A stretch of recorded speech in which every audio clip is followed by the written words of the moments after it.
This is the name we give to the journey that begins not when we choose it, but when we finally acknowledge that it has always been underway. The path of building yourself is not optional. It is the fundamental condition of human existence. You are changing right now. You were different 5 minutes ago, and you will be measurably different 5 minutes from now. The question is never whether you will build a self, but whether you will build it with intention, or whether you will allow the whims of the external world, the accidents of circumstance, and the inertia of distraction to shape you into something you barely recognize. We stand at the precipice of understanding this simple yet devastating truth. The work of internal architecture is never finished.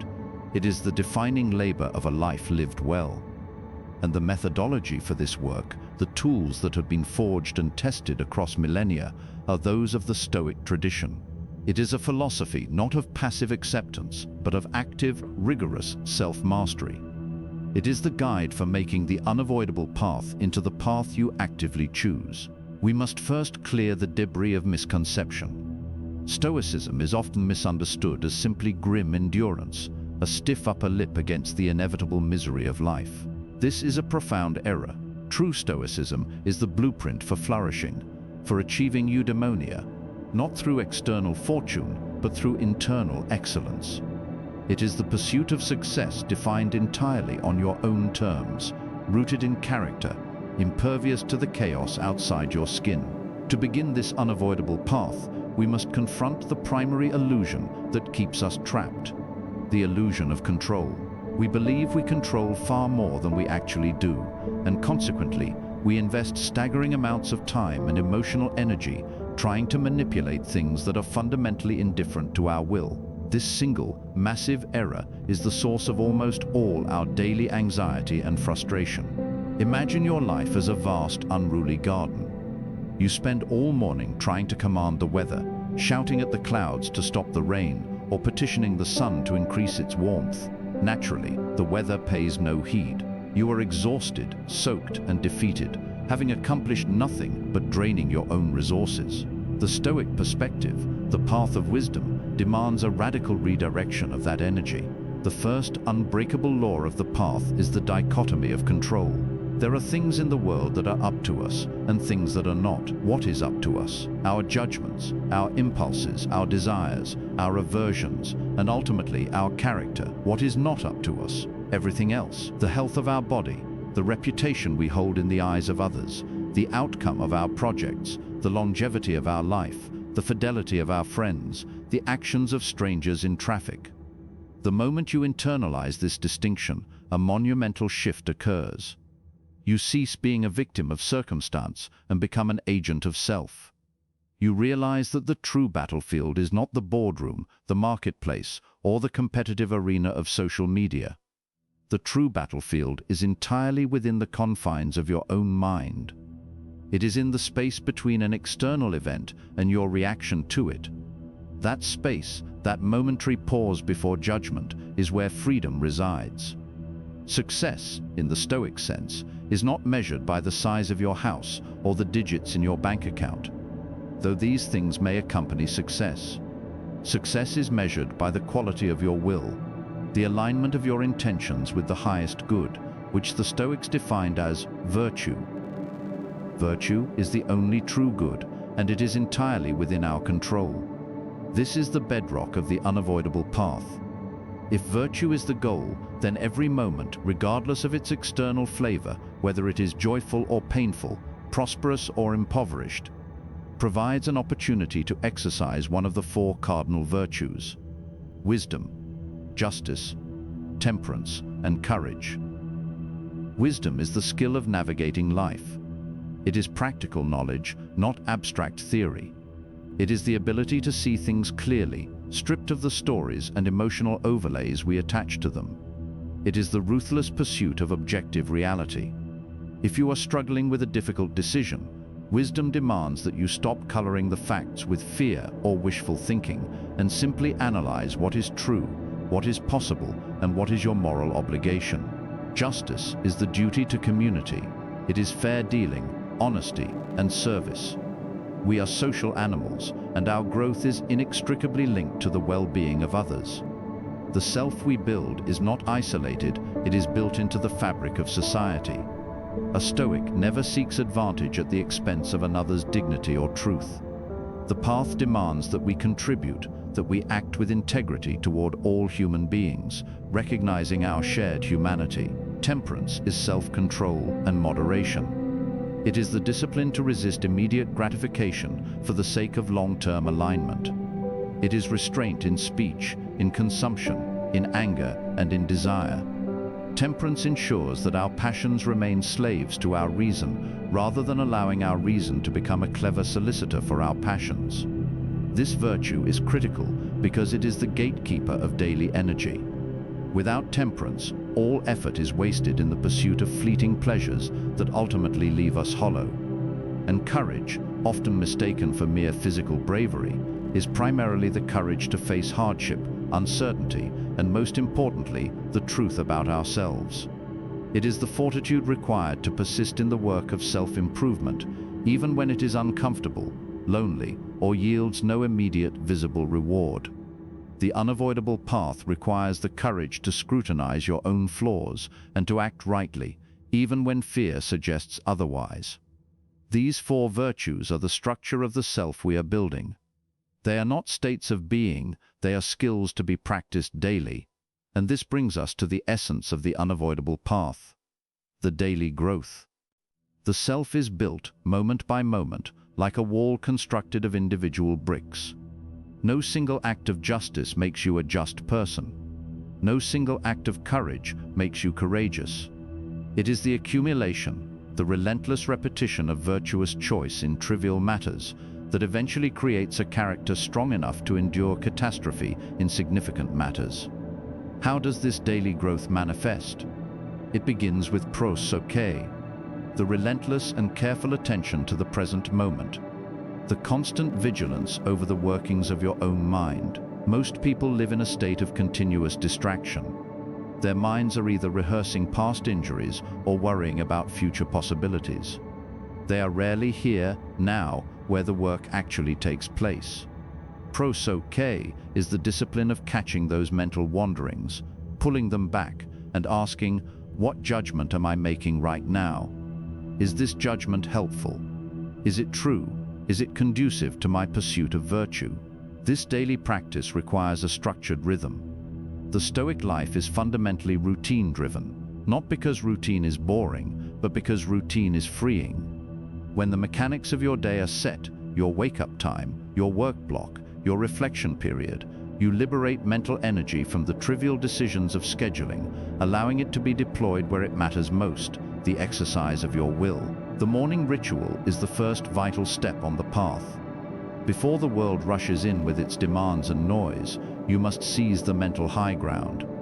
This is not a time for checking emails or consuming news. This is the time for premeditation. You mentally survey the terrain of the day ahead. You anticipate the possible difficulties. Where might your patience be tested? Who might disappoint you? What setback is likely to occur? This practice, known as premeditatio malorum, or the premeditation of evils, is not a morbid exercise, it is inoculating the mind against shock. If you anticipate that your difficult colleague will be annoying, then when he speaks you are not surprised, and your judgment remains cool. You have already filed his action under the category of things external, not up to me.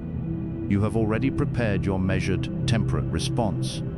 You prepare for the heat of the day while it is still cool morning. You realize that today things will not go perfectly because things never do, and by acknowledging that inevitability, you strip the potential event of its power to destabilize you. You are building mental resilience, brick by brick.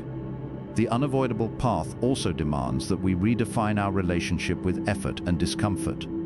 Many people seek growth only through pleasant experiences. They want the self-building to be inspiring, comfortable, and validating. But true growth is born from friction. The Stoic embraces obstacles not as impediments to the path, but as the material of the path itself. Every frustration, every difficulty, every failure is simply an opportunity to exercise a virtue you need to strengthen. If you are treated unjustly, you have the perfect chance to practice patience and justice in your response. If you fail a crucial project, you have the chance to practice courage in admitting error and persistence in returning to the task. This realization transforms the nature of work. It is no longer about the external outcome alone, but about the internal development that the work necessitates. Your work is simply the gymnasium for your character. Whether you are a laborer, an executive, or a parent, the job is irrelevant compared to the person you are becoming while doing it. We must cultivate a healthy, rigorous indifference to outcomes that are not fully dependent on our effort. We plant the seed, we water it, we care for the soil. Those are our actions, entirely within our control. But we cannot control the weather, the pests, or the harvest yield.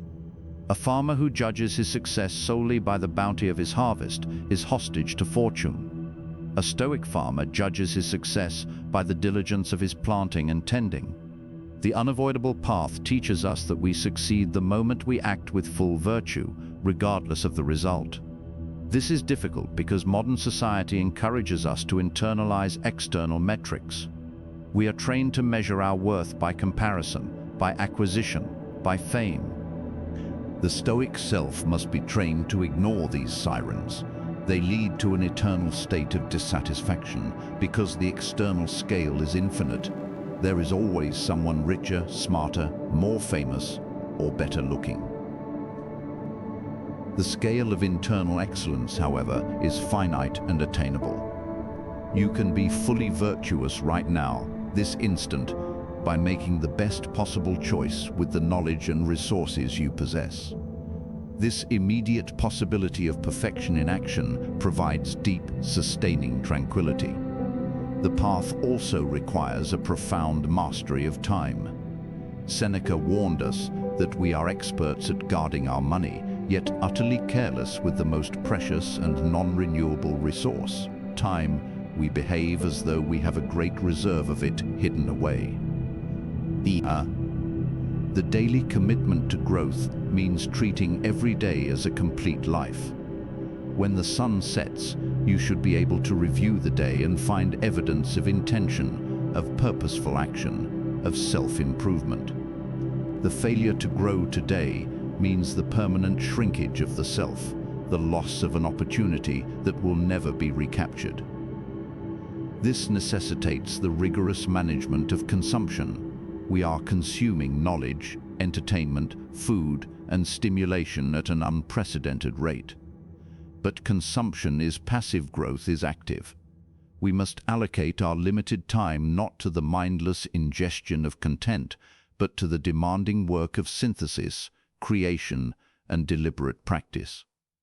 If you spend 3 hours passively scrolling, you have chosen to spend 3 hours building a self that is reactive, scattered, and easily manipulated. If you spend 3 hours deliberately practicing a skill, studying a text, or reflecting on your moral failures, you are building a self that is concentrated, competent, and morally robust. The evening reflection is the necessary corollary to the morning premeditation. Before sleep, the Stoic calls the self to account. Like a strict but fair judge, you review the day's ledger.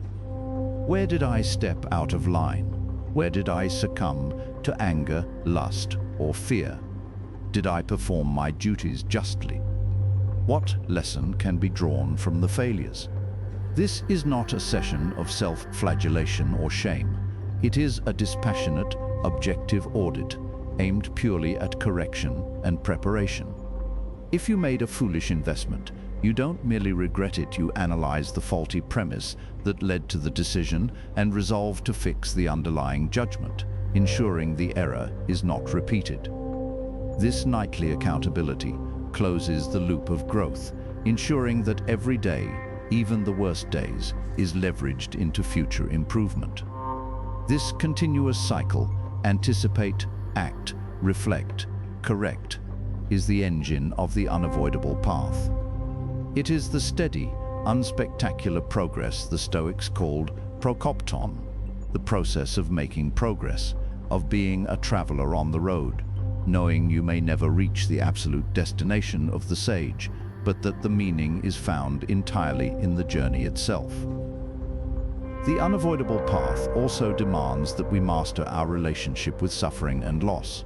Stoicism does not promise a life free of pain, it promises a life free of the misery caused by wrong judgments about pain.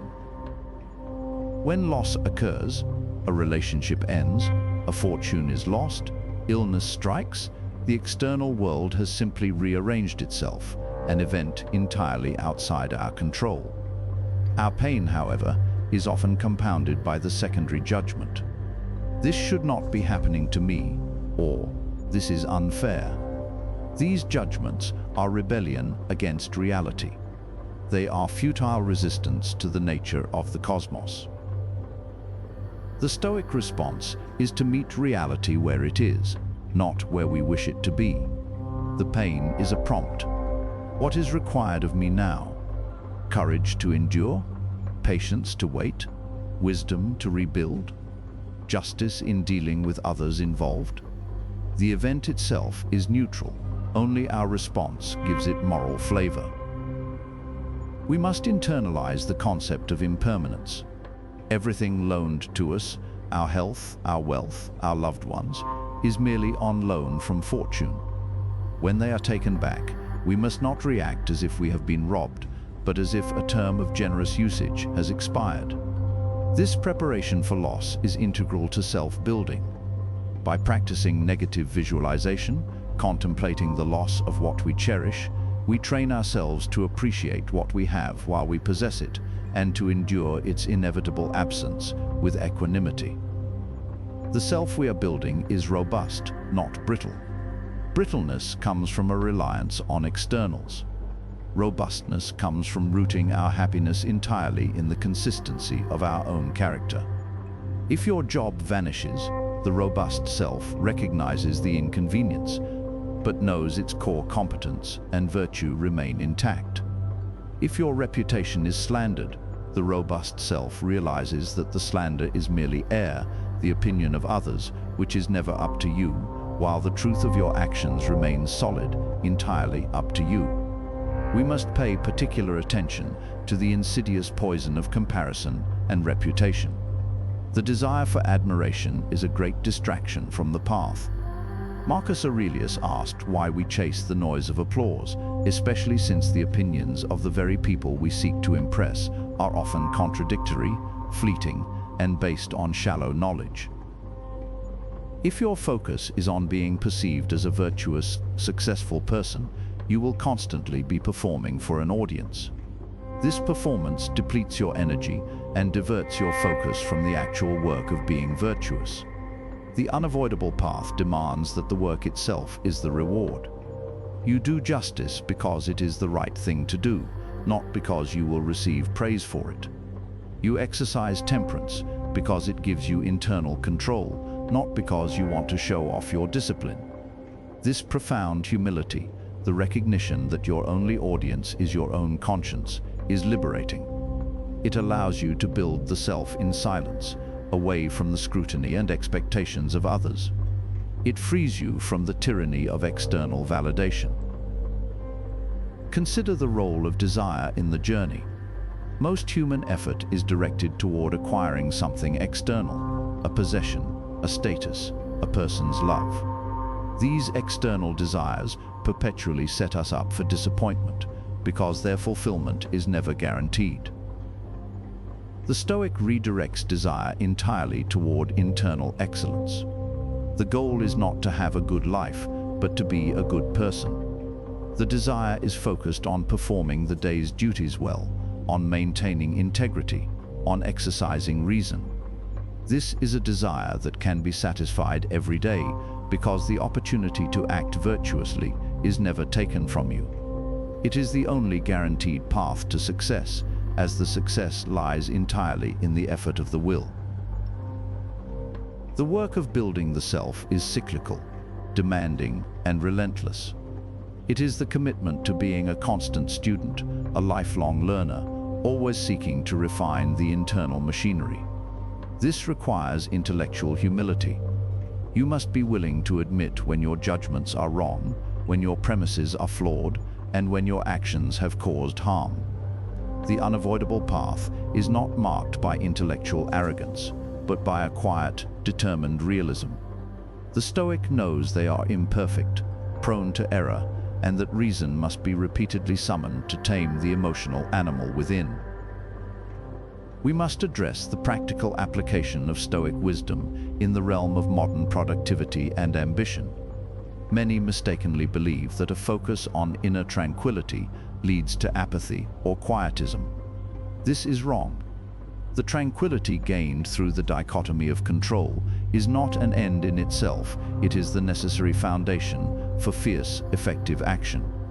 When you are not wasting energy worrying about things you cannot change, all that mobilized attention and focus is available for the things you can change, namely your effort, your strategy, and your character within the endeavor.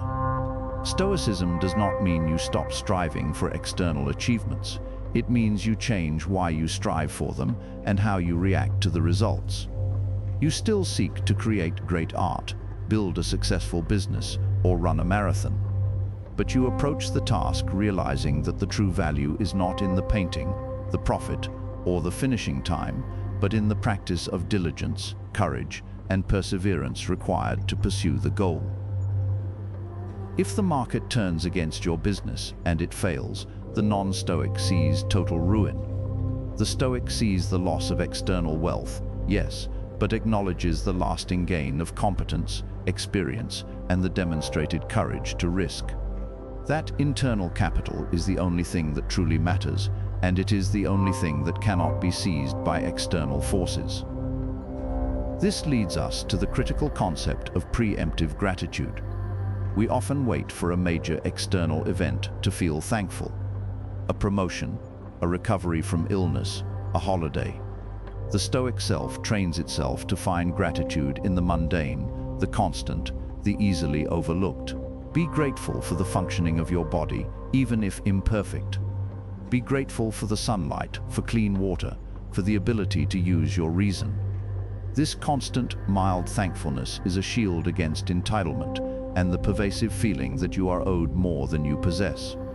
If you are grateful for the bare minimum of life, the ability to think and act, then everything else becomes a bonus, a generous gift, not a right. This alters your entire psychological baseline, transforming ordinary moments into moments of quiet contentment. The unavoidable path requires us to actively manage our impressions. The ancient Stoics knew that we are not disturbed by things themselves, but by the judgments we make about them. When someone insults you, it is not the words that cause the sting, it is your acceptance of the judgment that the words carry weight, or that the speaker's opinion matters to your self-worth. To manage impressions is to pause, filter the incoming stimulus, and subject it to reason. A slight on the street? Category: external, opinion of another, not up to me. Release. A sudden loud noise? Category: natural event, neutral, no reason for panic. Release. This constant filtering discipline prevents the accumulation of unnecessary emotional static that drains our capacity for meaningful action. The building of the self through daily growth is fundamentally the practice of subtraction. We are not adding more duties or more anxieties, we are subtracting fear, subtraction, resentment, subtracting needless desire. The ideal self is not adorned with possessions, it is stripped of corruption. It is simple, clear, and perfectly functional. This subtraction also applies to our speech. Temperance in language is a powerful tool for self-building. Much of the energy we waste daily is spent on frivolous talk, gossip, complaint, or exaggeration. The Stoic aims for speech that is truthful, necessary, and kind. If your words are not serving one of these three functions, they are likely eroding your discipline and contributing to the internal chaos. The silence created by this restraint is where clear thought flourishes. We must return to the concept of justice, for the unavoidable path is inherently communal. Self-improvement is not a selfish endeavor. The goal of the Stoic is to become a better component of the human system. Our growth contributes directly to the stability and well-being of the whole. The daily commitment to justice means acting toward others as you would wish them to act toward you, not out of fear of retribution, but out of a recognition that they too are struggling travelers on their own unavoidable path, governed by reason, even if imperfectly deployed. This requires empathetic perspective-taking. When someone acts foolishly or aggressively, the Stoic pauses and asks, what mistaken judgment is driving their behavior? They are suffering from an error of reason. This realization transforms anger into pity, and pity allows for a rational, measured response, rather than a reactive, destructive one. You correct the behavior when necessary, but you do not harbor resentment toward the person. This path is demanding. It promises no immediate rewards, only the steady, incremental satisfaction of knowing you are aligning your life with reality and reason. There will be days of profound failure, where you snap in anger, where you succumb to laziness, where you make profoundly unjust judgments. The key is not to view these setbacks as the end of the path, but as lessons built into the curriculum. A stumble is an opportunity to practice the specific virtue of resilience. You acknowledge the error, analyze the cause, correct the judgment, and simply stand up and return to the work. The path is built upon falling down 7 times and standing up 8. The momentum of the Stoic journey is sustained not by avoiding falls, but by minimizing the time spent lying on the ground. The commitment to daily growth means recognizing that the most dangerous form of procrastination is moral procrastination. We delay the hard choices of virtue, telling ourselves, I will be honest next time. I will start exercising self-control tomorrow. I will forgive that injury when I feel better. But the only time we possess is the present. The only self we can build is the one we are actively building now. To postpone virtue is to choose vice, to choose distraction, to choose the regression of the self. The unavoidable path demands immediate action on the moral front. If you know what is right, do it now, before the noise of doubt and desire overwhelms your rational impulse. Let us delve deeper into the nature of true success, the success inherent in the unavoidable path. It is the steady reduction of inner conflict. The person who is succeeding on this journey is not constantly battling themselves. Their will is aligned with their reason. They desire only what is good for their character, and they despise only what corrupts it. When you reach a state where your judgments are clear, your desires are controlled, and your actions are congruent with virtue, you have achieved a form of unshakable happiness, eudaimonia, a life well lived. This happiness is not dependent on circumstances, it is a byproduct of competence in living. The final stage of this intense daily self-building involves the concept of the cosmic perspective, or the view from above. When we become overwhelmed by the petty frustrations of our life, the Stoic self learns to step back and view its existence in the vastness of time and space. Our personal worries, the minor insult, the temporary financial setback, the small perceived lack, shrink to their true, infinitesimal size when viewed against the backdrop of the universe. This perspective is humbling, but also immensely clarifying. It reminds us that our only true, significant task is to use the brief window of consciousness we possess to act rationally, justly, and courageously before we are returned to the common nature from which we came. This constant awareness of mortality, not as a terror, but as a practical deadline, injects a fierce urgency into the daily work of growth. The unavoidable path is finite. Every sunrise is a precious grant of time to further construct the self. We must not waste a single day, because the opportunity for self-building is inextricably linked to the impermanence of our existence. The commitment, therefore, must be total. It is not a lifestyle choice to be picked up and dropped according to convenience.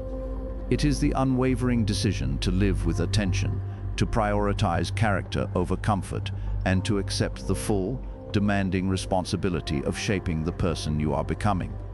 This is the unavoidable path, and the moment you embrace its inevitability, you begin to truly live. The depth of this commitment requires a complete overhaul of how we view our failures. Failure, outside the path, is seen as definitive, a statement about one's inherent worthlessness. Failure on the unavoidable path is simply data. It is a necessary input into the process of refinement. Every lapse in discipline is a diagnostic tool, revealing the precise location where your current character structure is weak and requires reinforcement. When you fail to show patience, you don't merely criticize yourself, you ask, what judgment did I accept that allowed anger to seize control? Was it the belief that others should behave differently? Was it the misplaced faith that I control their actions? The failure serves as a reminder to rigorously reapply the dichotomy of control. This disciplined approach to failure accelerates growth exponentially, far surpassing the progress of those who simply ignore or emotionally hide from their mistakes. The Stoic welcomes the feedback loop of error, for it is the most honest teacher available. We must also dedicate serious effort to the management of desire, moving beyond mere physical temperance into the realm of ambition. Many individuals on the path to external success sabotage themselves not through lack of talent, but through excessive, uncontrolled ambition, which often manifests as impatience. They want the result now, the recognition immediately, and this haste leads to reckless action and poor judgment. The building of the self demands patience, a deep understanding that great things require great time. The Stoic perspective on ambition is to desire excellence in the process and to be indifferent to the speed of the outcome. You perform your absolute best today, trusting that a string of excellent days will eventually lead to the best possible result, whatever that result may be, and knowing that your internal worth is established regardless of external timing. This applies specifically to creativity and work. If you are building something complex, a business, a skill set, a body of knowledge, the daily growth principle insists that you focus only on the quality of the current hour's work. You do not worry about the 5-year plan or the competitive landscape. You worry only about the integrity of the sentences being written, the code being programmed, or the patient being treated right now.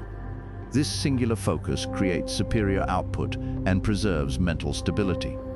The unavoidable path also transforms our relationship with material possessions. The Stoic does not denounce wealth. Wealth is preferred indifferent. It is neither good nor bad in itself, but merely material to be used virtuously or viciously. The danger of possessions is that they trick us into relying on them for our happiness, and they require excessive time and attention to maintain, thereby diverting energy from the work of self-building. Daily growth requires a deliberate practice of simplicity. Not poverty, but simplicity. We reduce clutter, both physical and mental, to ensure that our time is maximized for purposeful action and reflection.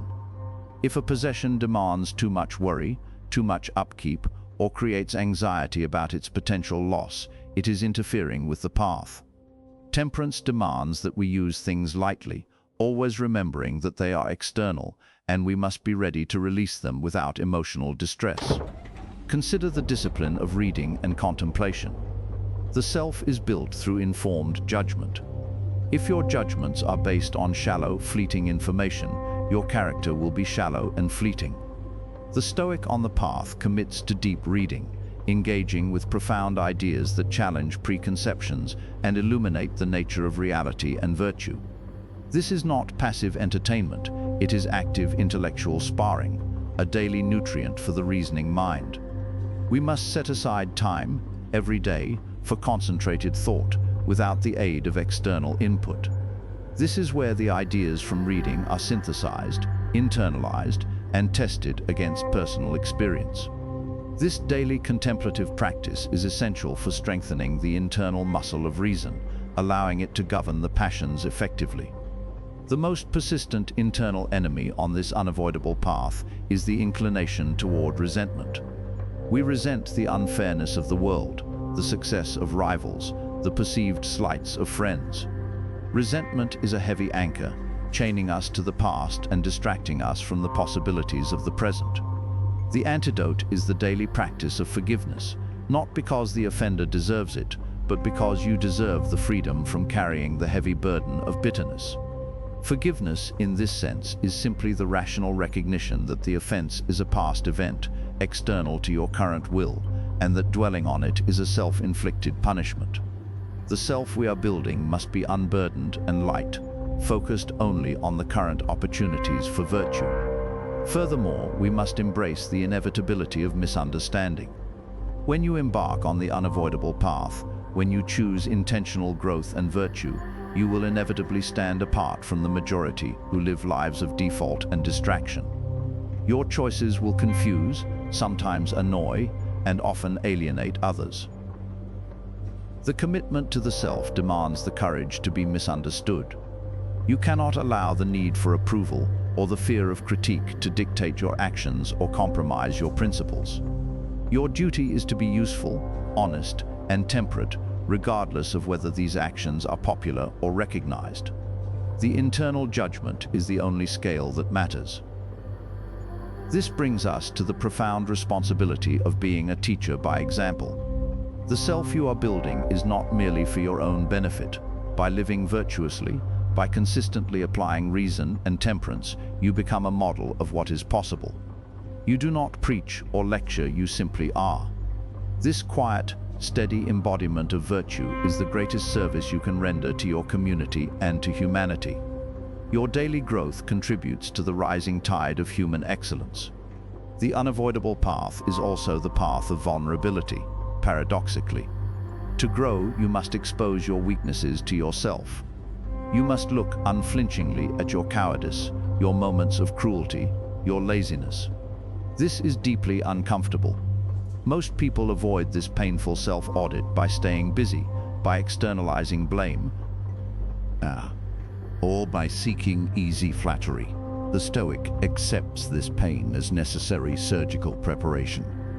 To cure the illness of character, you must first accurately diagnose it. This requires rigorous honesty in the evening reflection, not softening the blows of self-criticism, but using them as precise tools for corrective action. The strength of the built self comes from the fact that it knows its own flaws intimately and has built defenses against them through reasoned practice. Finally, the narrative of the unavoidable path culminates in the realization that there is no arrival. The moment you believe you have become the perfect sage, you have likely fallen prey to arrogance, the most dangerous enemy of the self. Growth is not a destination, it is the trajectory. The purpose of the journey is to always remain in motion, always seeking improvement, always refining judgment. The work is lifelong, ending only when the life itself ends. The true success is not found in the final complete self, but in the relentless, unwavering commitment to the process of becoming. We commit to the daily discipline. We commit to the rigorous application of reason. We commit to the virtues. We accept the world as it is, and we govern our response as we must. This is the path laid out before us, unavoidable in its presence, but entirely voluntary in its direction. We choose to build a self worthy of the struggle, built on solid ground, capable of enduring whatever fortune may send. The building begins now, and it continues, without cessation, until the very end. The journey is the reward, and the commitment is the only true act of freedom. The depth of this commitment, we must understand, extends beyond the merely intellectual acknowledgement of Stoic principles. It requires the transformation of knowledge into instinct. We are talking about habituating virtue until it becomes the default setting of the soul. This is where the sheer volume of daily repetition proves essential. To build the self requires that we turn abstract virtues into concrete, measurable micro-actions. For example, the virtue of temperance is not a generalized desire to be moderate. It is the specific choice to postpone the immediate gratification of a distracting desire for 5 minutes. It is choosing the plain, purposeful meal over the lavish, sensual one. It is choosing silence over the urge to interrupt. These thousands of small, granular decisions are the mortar that binds the self together. If we look at the practice of courage, it is not simply the act of facing down a crisis. Daily courage is the act of speaking an uncomfortable truth when it is necessary, even if it risks social friction. It is the courage to admit, "I do not know," when intellectual pride urges us to bluff. It is the courage to stick to a difficult work block when the mind screams for distraction. This is the low-grade, constant deployment of fortitude that builds genuine mental toughness. The path also demands a complete reframing of time management, away from efficiency and toward effectiveness in character. We often optimize our schedules to cram in more tasks, but the Stoic optimizes the schedule to ensure time is allocated for being, not just doing. The morning reflection, the evening audit, the daily deep work block, these are not discretionary items. They are the essential infrastructure for the self. Without them, we are simply reacting to the external world rather than directing our own internal development. This effectiveness also involves the concept of philosophical hygiene. Just as we care for the physical body through daily exercise and nutrition, we must rigorously protect the mind from contamination. Contamination comes in the form of emotional rhetoric, sensational media, toxic conversations, and the endless stream of comparison curated by social interfaces. The self we are building must be a fortress, not a playground. We are not shutting the world out, but we are regulating the influx. We filter information based on its relevance to virtue and reason. If a piece of news causes unjustified anxiety or anger, it is actively discarded, for it serves no useful purpose in the building of a better self. The preservation of internal tranquility is a non-negotiable component of daily growth. Let us consider the profound implications of this consistent growth on interpersonal relationships, particularly the virtue of justice. We spend a disproportionate amount of time attempting to change the behavior of others, partners, children, colleagues, through critique, complaint, or manipulation. The Stoic, armed with a dichotomy of control, understands this effort is futile and misplaced. True justice in relationships means focusing entirely on our own behavior within the interaction. Can I be more patient? Can I listen more attentively? Can I communicate my needs more clearly and calmly? Can I fulfill my obligations with integrity? When we shift the focus entirely to improving our own input, the relationship dynamic inevitably shifts for the better, not because we controlled the other person, but because we optimized the only variable we ever controlled, ourselves. This requires a daily commitment to radical self-responsibility. We take ownership of our contributions to conflict, our errors in judgment, and our lapses in empathy. The self-builder never plays the victim, because victimization is a passive state that halts growth. The active state is always, what is my role in this, and how can I act virtuously now? The unavoidable path also clarifies the nature of ambition related to legacy. What will remain of the self you built after you are gone? Not your wealth, not your titles, but the impact of your character on those you encountered. The daily focus on justice and service is therefore the truest path to immortality, not through fame, but through the ripple effect of virtuous actions. Every act of kindness, every moment of clear-headed leadership, every honest interaction is a contribution to the moral capital of humanity. This realization makes the daily work profoundly meaningful, lifting it beyond mere self-interest into a duty to the species. We must cultivate resilience not merely for catastrophic events, but for the daily grind of tedium and frustration. The mundane is the crucible of character. It is easy to be courageous in a crisis. It is much harder to maintain diligence and cheerfulness during the monotonous tasks that define most of life. The self we are building learns to find meaning in the repetitive, the unglamorous, and the routine. It sees the inherent dignity in labor, regardless of its status. This is the deep application of temperance and courage. the ability to persist day after day in worthwhile effort, even when the spark of excitement is absent. This endurance is fueled by a philosophical optimism, a reasoned hope. This is not the belief that everything will work out perfectly, but the robust conviction that I can handle whatever happens. Because the self is anchored in virtue, and virtue is always attainable, the future, no matter how uncertain, holds no existential threat. The unavoidable path guarantees that no matter the external challenge, the internal work can always continue. This certainty is the most powerful psychological tool in the Stoic arsenal. To maintain the necessary energy for this sustained effort, we must vigilantly guard against the subtle seductions of sloth and complacency. Growth demands friction. If your life feels entirely comfortable, if you are never stretching your limits, if your routines never challenge your lower impulses, you are stagnating.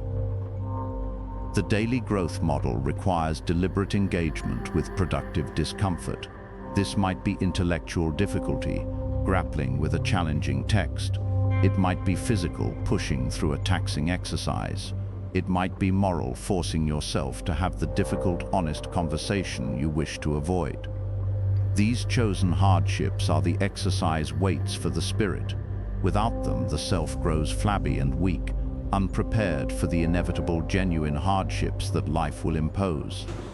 We are, in essence, our own sculptors, and the work of the sculptor is often brutal, chipping away at the extraneous, smoothing the rough edges, accepting the necessary reduction. The material we are sculpting is our own character, and the tools are reason, choice, and daily effort. The commitment must be radical, to allow no day to pass without intentional effort toward improvement. Even on days of illness or exhaustion, the commitment can be fulfilled through a simple virtuous choice, patience in suffering, temperance in rest, or a brief moment of gratitude. The magnitude of the act is less important than the consistency of the intention. The building of the self is the only endeavor in life where the reward is guaranteed by the effort itself. No external force can diminish the value of a choice made with pure reason and virtuous intent. This is the profound peace that underpins the unavoidable path, the knowledge that your success is entirely independent of luck. Your success is your choice, manifested daily. The self you are building is not a static monument, it is a flowing river, constantly refreshed and purified by attention and effort. If the flow stops, the river becomes stagnant. Therefore, the moment you feel satisfied with your progress, you are in the most dangerous position, for complacency is the precursor to decay. The journey requires a perpetual state of vigilance, a constant reminder that the work is never done, the character is never perfect, and the potential for lapse is always present. But this is not a burden, it is the privilege of consciousness, the noble task assigned to us by nature, to perfect our inner command center, to live in alignment with reason, and to die having created the best possible version of the self we were given. This is the profound, beautiful, and unavoidable path. We must also dedicate substantial mental energy to the profound implications of our physical existence on this path. The body, while external in the Stoic sense of being an indifferent, is the engine and the temple of our ability to practice virtue. A mind clouded by poor health, fatigue, or intoxication is a mind impaired in its capacity for reason and judgment. Therefore, the daily growth path includes the rigorous application of temperance to health and physical habit. This is not about achieving some idealized aesthetic standard, but about optimizing the body purely as a tool for virtue. If your diet makes you sluggish, you are impairing your reason. If your lack of sleep makes you irritable, you are compromising your justice and temperance. The self built on the unavoidable path recognizes the body as a precious resource that must be managed with diligence and respect, purely for the sake of better philosophy. This means a steady daily commitment to movement, not for vanity but for vitality. It means eating to sustain energy and clarity, not to indulge passion. It means regulating sleep as a necessary act of mental preparation for the next day's moral battles. This holistic view ensures that the physical framework supports the arduous mental construction. The unavoidable path also provides the definitive answer to the fear of aging and the anxiety surrounding mortality. As the physical self inevitably deteriorates, the internal self, if built consistently on Stoic principles, only grows stronger. The external losses youth, physical prowess, memory are met with an increasing reservoir of internal wisdom, patience and courage. Aging becomes the final grand opportunity to demonstrate the mastery achieved through decades of practice. When the body fails, the mind, hardened by years of discipline, can still exercise the highest virtue, equanimity in the face of annihilation. Seneca saw old age not as a tragedy, but as the time when the soul finally asserts its full independence from the body, achieving philosophical maturity. The daily growth ensures that we are always prepared for this final great test. Every small loss, every daily act of endurance, is training for the ultimate loss. This preparation removes the fear of death, allowing us to live more fully in the present, free from the paralyzing anxiety that haunts those who have built their self entirely upon perishable external foundations. Let us re-examine the concept of prokopton, the traveler making progress. This idea is central because it liberates us from the paralyzing ideal of perfection. The sage, the perfect Stoic, is a conceptual benchmark, a lodestar guiding our ship. We are not expected to be the sage, we are expected only to be the prokopton, the person visibly and genuinely improving from yesterday. This means celebrating small victories, the moment you successfully restrained a rash word, the time you chose to listen patiently instead of reacting angrily, the choice to stick to your schedule when lethargy called. These are not trivial moments, they are the evidence that the architecture of the self is taking hold. Daily growth thrives on this positive feedback loop of incremental improvement. When you see tangible evidence that your conscious effort is leading to better character, you are calmer, more reliable, less judgmental. This fuels the motivation to continue the demanding work. The self feeds on its own success in virtue. The path requires a constant vigilance against self-deception. We are masters of rationalization, capable of fabricating elaborate excuses for our moral failures. The built self must employ ruthless honesty. When engaging in the evening audit, we must strip away the self-justifications and look at the action as if we were judging a stranger. Would I accept this excuse from another? If not, why do I accept it from myself? This intellectual integrity is a cornerstone of wisdom. You cannot fix what you refuse to see. The unavoidable path demands that we treat our internal flaws with the severity of a surgeon treating a disease, with precise, painful, yet necessary intervention. We must also integrate the Stoic response to technological acceleration and modern complexity. The external world is loud, fast, and constantly trying to hijack our attention and internal landscape. The growth of the self in this environment necessitates the active imposition of philosophical boundaries. We must intentionally slow down the pace of our judgments. Technology encourages immediate, reactive communication. The Stoic self must practice the pause. Before responding to a hostile email, before posting a reflexive opinion, before entering a judgment about a sudden event, we must introduce a mandatory delay. This pause creates the necessary space for reason to filter the impression and formulate a measured, virtuous response. The faster the world moves, the slower and more deliberate the self must become. The building of the self is ultimately the mastery of the internal environment, making it impervious to the speed, noise, and chaos of the external. Success is found not in keeping up with the world, but in keeping true to one's reasoned character. This constant work culminates in a specific, tangible goal, inner harmony. The self is built to be unified. The person who is succeeding on this path does not have their reason pulling in one direction and their desires pulling in another.